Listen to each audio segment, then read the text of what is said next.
campaigning. So from now until the November election, we're going to see stuff like this, you know. So they got him on The View so he could go kind of talk to his base and, you know, play Mr. Good Guy, because his own base is eroding within the Democratic camp. That is true. So that is true, yeah. Jim, and I think there's good reason for it. First of all, he could never appeal to the Tea Partiers. He could never appeal, and neither can the Democrats to the Republicans, the GOP, the Conservatives. They're never going to go for it, right? The lines are drawn. We're a divided nation, very much so, more than ever, I think. And now he's losing his base. In a lot of ways, a lot of progressives are looking that he is a guy who hasn't kept his word. He's not. He's not the product they thought he was. And in many respects, I was thinking about this week. We've got the third term of George W. Bush. Think about it. Yeah, in some ways, more liberal term, but it is a continuation of a lot of the same plans. Yeah. Okay, George W. got us involved in this war without end in the Middle East. Obama pretty much campaigned as a peacenik, though when he got into the general election, he said we're in the wrong war. It should be Afghanistan, not Iraq. But when George Bush started the war, he has increased the war. He sent more troops over there. He's spending more money over there. So he's doing what George Bush started, just increasing it.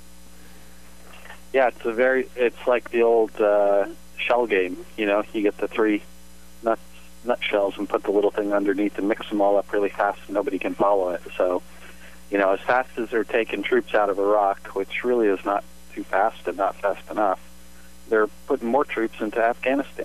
So pretty soon Afghanistan is going to have as many troops as Iraq had. It's very much sleight of hand. Yeah, so he hasn't done anything to dial things down or make things more peaceful over there. And that's how many people, you know, your average American, you know, which knows more of what's going on than the politicians give us all credit for. Yeah. You know, ask the average person, why are we fighting in Afghanistan? You know, can you name 3 reasons? 2 reasons. Try 1 reason. Yeah. People don't know. It's a hard question to answer, yeah. Very hard. Very, very hard. So he's followed George W.'s footsteps there.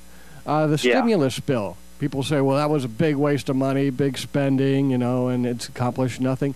But who started that spending, Jim? First of all, when W was in office, he had a stimulus bill himself. He gave us all money back. Remember that?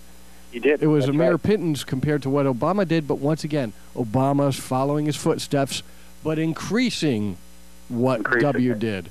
And as far as giving money to bolster the economy, remember who did the big bank bailouts?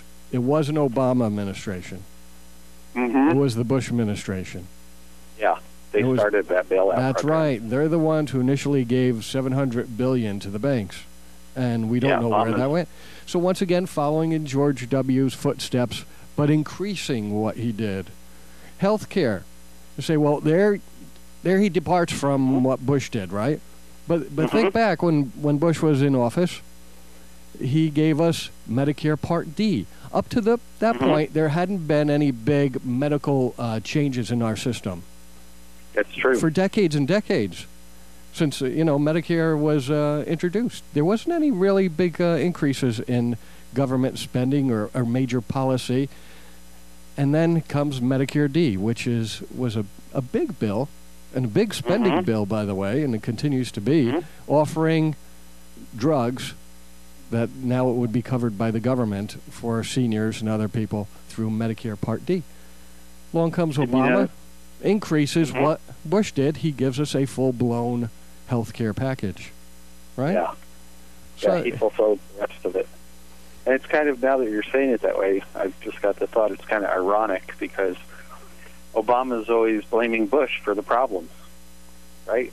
But he's continuing them. Absolutely.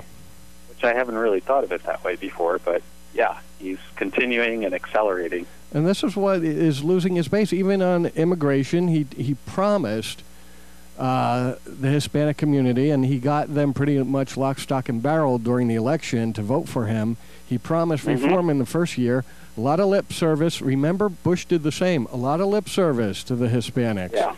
He got a lot of Hispanic support during the elections as well, because he said, I'm going to give you reform. It never happened. Here we are coming towards the second year. It's not happening. We continue to have this great divide in our nation, and he's doing nothing about it to try to solve the problem, but he gives a lot of lip service, much like George W. Bush. Yeah, because that's all he can do, really, is give lip service to it. I mean, it's a very tough and complicated problem, and like you say, the country is pretty divided on it. It's not as divided as some other issues, but still pretty divided. And it's going to be a very, very tough issue for anybody to deal with one way or another, you know. So he just does the easy thing, nothing. And then Wall Street reform. Fooling with our financial system, and certainly the Bush administration did that big time when Bernanke had those meetings, and the Secretary of Treasury at that time joined them, and we saw those large companies go under in a matter of a few days, right? Which shook Wall Street and shook our whole financial system and brought it to the knees and started what we are going through right now. And here is Obama now fooling with Wall Street even further, so continuing on his predecessor's work in every area. And that's why I really do feel we're in the third term of George W. Bush. And I could see a lot of progressives being very disappointed in this guy. Yeah, there's a little clip from a news thing. I'll just read you quick from, this is quoting Obama when he signed this financial bill into law. He said that the bill will empower consumers and investors, bring the shadowy deals that caused this crisis into the light of day. Yeah. You know, a lot of rhetoric. And put a stop to taxpayer bailouts once and for all. That's quite a mouthful. And anybody who believes all that, I have a bridge to sell them, you know. Who gave the taxpayer bailouts? Yeah. Who gave them and who keeps giving them? The gift that never stops giving.